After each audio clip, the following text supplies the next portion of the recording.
Modi ji appreciated Modi Guru. You studied Sanskritam? Because I was recognized as a debater since.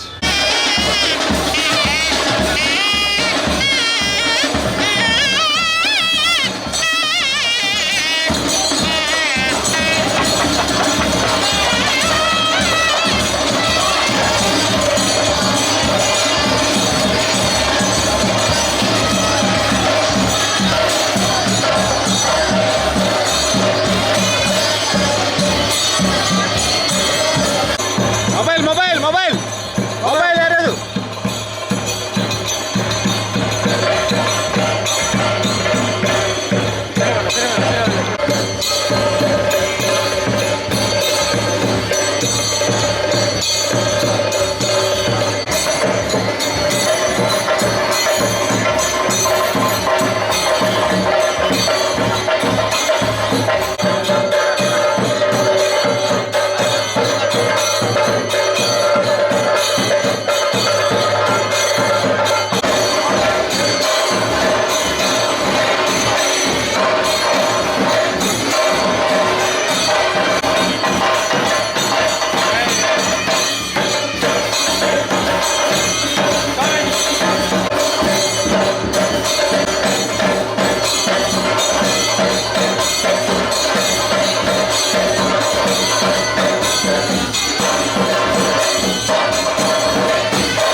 His Holiness Pujya Shri Shri Sugendra Swami Ji, His Holiness Shri Shri Shirendra Swami Ji, Shri Yashpal Suvarna, MLA Udupi, Shri Gurmi Suresh Shetty, MLA Cope, Pratap Sinha Nayak, Honorable Member of Council, Pramod Madhavraj Ji, H.S. Ballal Ji, Shri Raghu Uttam Chara.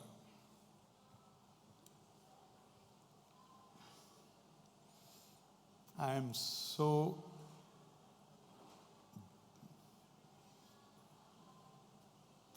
touched by the warmth of welcome and gracious words which Shraddha Swamiji and Raghu Uttam Ji have spoken about me. I would like to start with what Raghu Uttam Ji said in his speech, though he is a Muslim. He repeated it 2-3 times. Though he is a Mohammedan or Muslim, whatever he said. In 1990, I was in Indonesia, had gone on a diplomatic mission. After an audience with the President of the Indonesia, when we came out from their Rashtrapati Bhavan, outside there is a huge lawn like India Gate in Delhi. And the central most focal point of that garden is Krishna Arjun Samvad, a huge statue, almost the length of this platform. I had some familiarity with the Indonesian ethos. Indonesia is a Muslim country, except the island of Bali. But our ambassador there, who had accompanied me, this was in 1990. How many years? More than 30 years back. So our ambassador told me, "Sir, ask any Indonesian, what is this?" And he will give this reply. Then you ask this question and see what reply they give. And everyone almost gives same reply. And the question was, what is this? Krishna Arjun Samvad. But isn't it a Hindu icon? And you are Muslims. So how does it go? It is in accord with your faith. The reply which each one of them gave was, Islam is our religion and this is our culture. This is our historical tradition. This is our legacy. Sir, I am an Indian. Where I was born, that was not decided by me. Suto va sut putro vayu va kova bhavam meham deva yattam kule janma mada yattantu paurusham. Which family I am born into, that is decided by the devas, by the destiny. But what I do is nature has given that is called the power of free will. And in Sanskrit we call it Paurusham, Purusharth. So it's a great honor for me. I am so thankful to you, Swamiji, for your kind invitation to this sacred land of, you have rightly said, that this is Paman Bhumi, Udupi. You have invited me here, and you have invited me on such a special occasion when you are concluding the month-long celebration of Janmashtami. So I think the first thing that I must do is to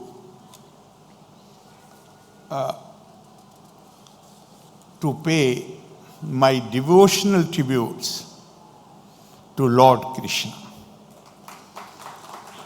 And I cannot do it really in a meaningful way if I use my own words.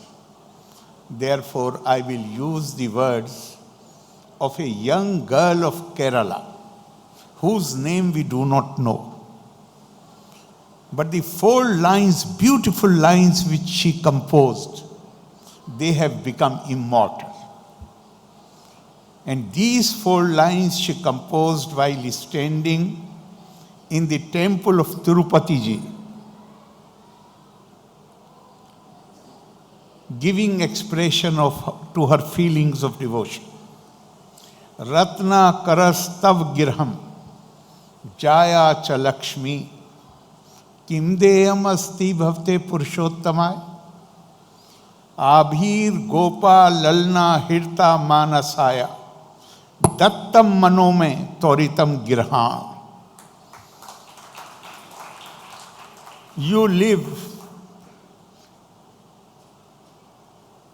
your abode is in the sea of pearls, precious jewels, and you are wedded to prosperity, Lakshmi itself. So what can I offer you? But I know one thing, that your heart has been stolen by the Gopikas of Vrindavan. Therefore, I offer you my heart, accept it immediately. And then, I think another tribute, which is by a staunch Shaivite, somewhere in Tamil Nadu. Again, I do not know the name of the person who composed it. But what beautiful lines. Shaiva ham na khalu tatra vicharaniyam panchakshari japa para nitram tathapi cheto madiya matasi kusuma vabhasam ismera nanam samarati gopa vadhu kishoram. I am a staunch Shaivite, devotee of Shiva. All the time I am chanting Panchakshari, Om Namo Shivaya. But my heart is not in my control. Despite my chanting of Om Namo Shivaya, my heart runs to the darling of the gopis. What a wonderful tribute. And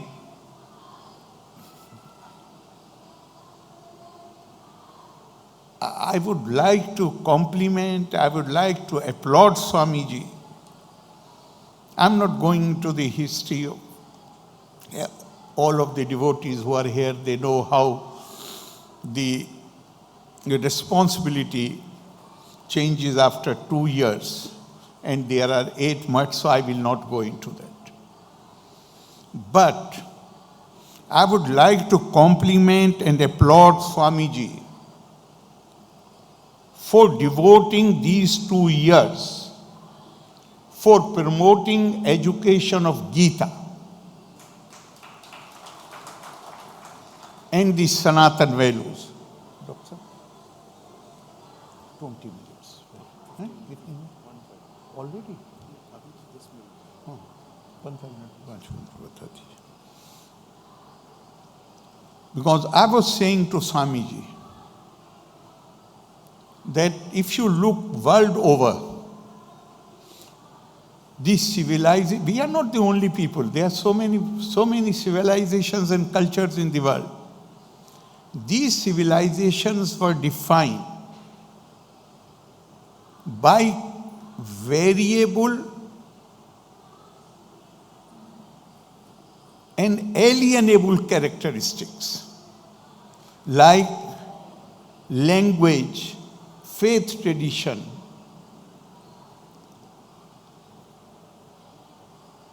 color of the skin. But Indian culture is the only culture in the world which has not defined by either the language which you speak, the way in which you offer your devotions to your deity,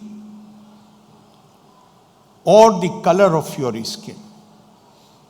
In fact, our thought leaders, thousands years back, they said, Bharteshu Istriya Purusho Nana Varna Pirkirtite Nana Dev Archane Yukta Nana Karmani Kurvate. We have recognized, rather we believe, that diversity is the law of nature. And diversity does not make us uncomfortable.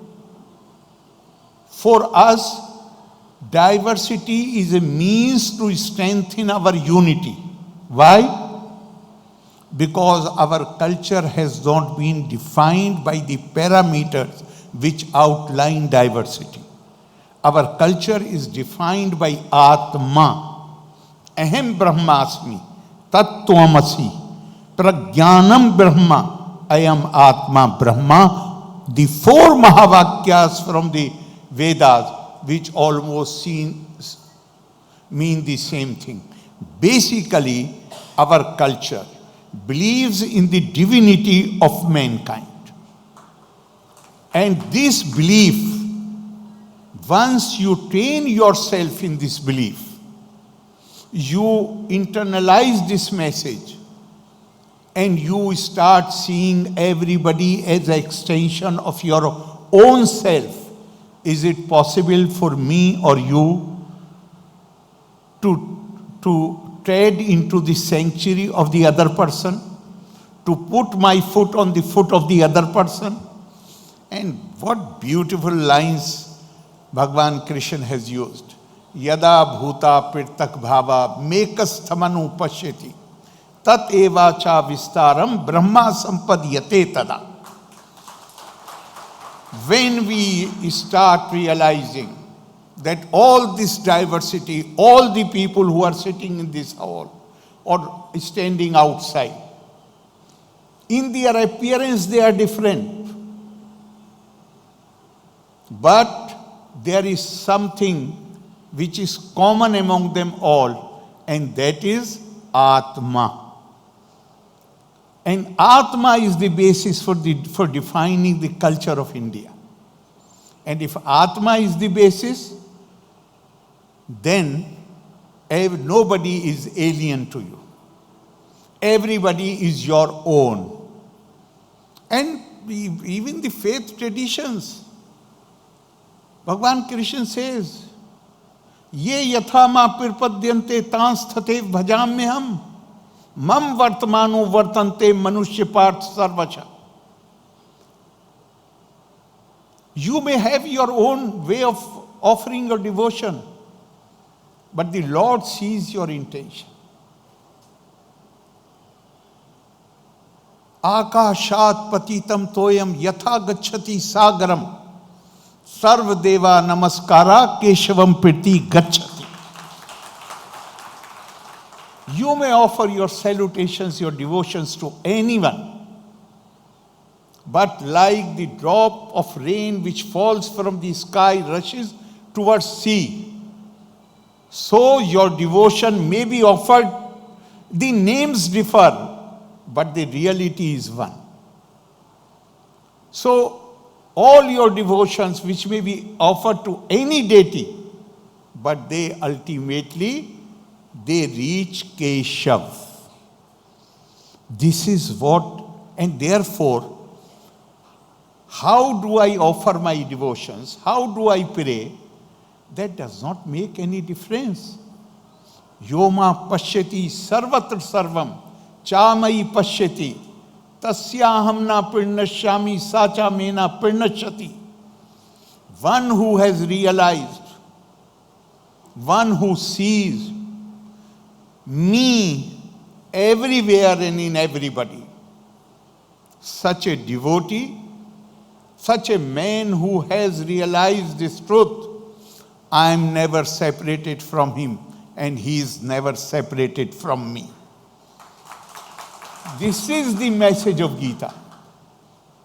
Now look at this scenario where the whole world is divided on the lines of color of the skin, language, faith, tradition.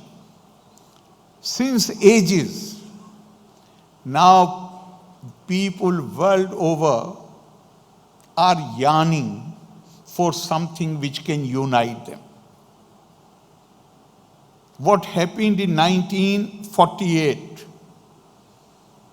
the adoption of the Charter of Human Rights by the United Nations, was the first expression of that desire. Why the charter was needed? Because everybody realized that these divisions are not going to serve mankind. And therefore, the charter talked about the dignity of mankind. Manav Pratishtha. But India 1,000 years back talked about Manav Divyata. Divyata, divinity of mankind.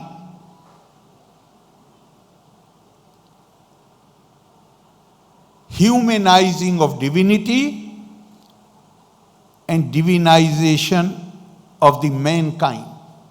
This is the unique contribution of Indian civilization. And our leader, our thought leaders, I'm talking thought leaders, not political leaders. Our thought leader, politics is also included in that. Our thought leaders,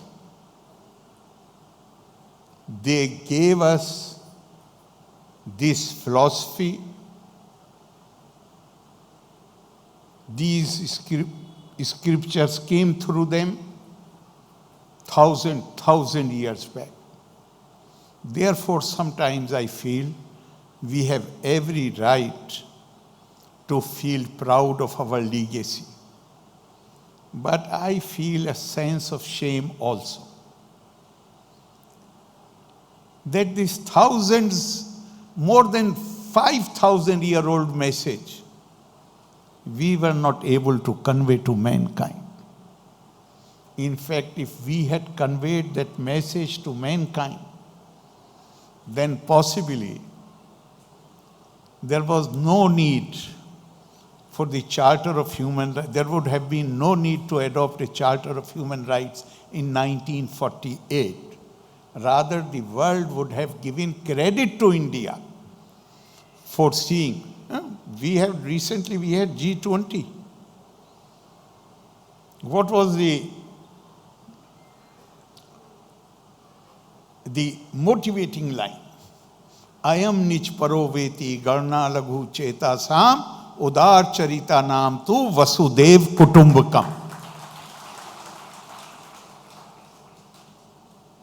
But that is only from one Upanishad. Our whole thing, I gave you 4 Mahavakyas which are from the Vedas, the Upanishads. And about Gita it has been said that Gita is the essence of all the Vedas and all the Upanishads. Sarva Upanishado Gavo Dogdha Gopal Nandana Partho Vassa Sudhir Bhokta Dugdam Gita Amritam Mahat. All the teachings of the Vedas and Upanishads, they have been compressed into 700 shlokas of the Gita. And therefore, when we study Gita, we are not only studying something which is in addition to the Indian scriptures, the Vedas and the Upanishads, but we are reading the essence of every Indian scripture. And that is the reason why in the end Gita says, Yatra Yogeshwara Krishna, Yatra Partho Dhanurdhara, Tatra Shrir Vijyo Bhuti, Dhurva Niti Matir Mam. This is very important. Here, Lord Krishna and Arjuna are not merely individuals. Lord Krishna symbolizes the power of contemplation. He symbolizes wisdom. He symbolizes the thinking power. And Arjuna is one who executes that thought into action. Therefore, Gita says, wherever you have the contemplation of Lord Krishna and the practical efficiency of Arjuna, then combination of these two, union of these two, is assures success. And when we talk of success, success is not, Gita does not talk about success in the worldly matters alone. Bhagavan tells Arjun, Partha na eva iha na amutra vinashaha tasya vidyate nahi kalyan krit kaschit durgatim tat gacchati. He tells him that those who devote their lives, who spend their energy and resources for others, for the welfare of others, such people, they never come to grief either in this world or in the hereafter. And one of my favorite shlokas is the words which Bhagavan has used. Okay, I'm going to conclude, sir. With this, I will conclude. I have already taken more time than was allotted to me. But this is my favorite shloka. Ishtan bhogan hiva deva das yante yagya bhavita te detan apirdaya ebhya ya bhunkte istena eva sa. We all work very hard. We pursue our career. The energy and resources and time which you put to make your career, your venture successful, Lord is saying that whatever as a result of your hard work and industry, whatever you earn, if you enjoy it without sharing with others, then Lord says, bhunkte, enjoy, istena. It amounts to, you are not taking from anybody else. This is result of your hard work. But what you have earned as a result of your hard work, if you enjoy it yourself and do not share it with others, then Lord says, it is like stealing from others. Because others also have a right on your blessings, on what you have received. Never forget that whatever we achieve, whatever we attain, there are so many other forces which are working to make us successful. And therefore, we must recognize the right of the poor, of the marginalized, of the deprived, of the helpless, of the destitute. And Lord says, if you do not share it with others, then it is like stealing something from others. I hope that, again, I would like to applaud what Swamiji is doing. 2 years devoted to the promotion of teachings of Gita, learning of Gita, and I hope we will internalize these messages from this great scripture. And I'm really grateful to you. Again, I would say, for your kind invitation. Loka samasta sukhino bhavatu. Valre Nanni, thank you. Jai Hind.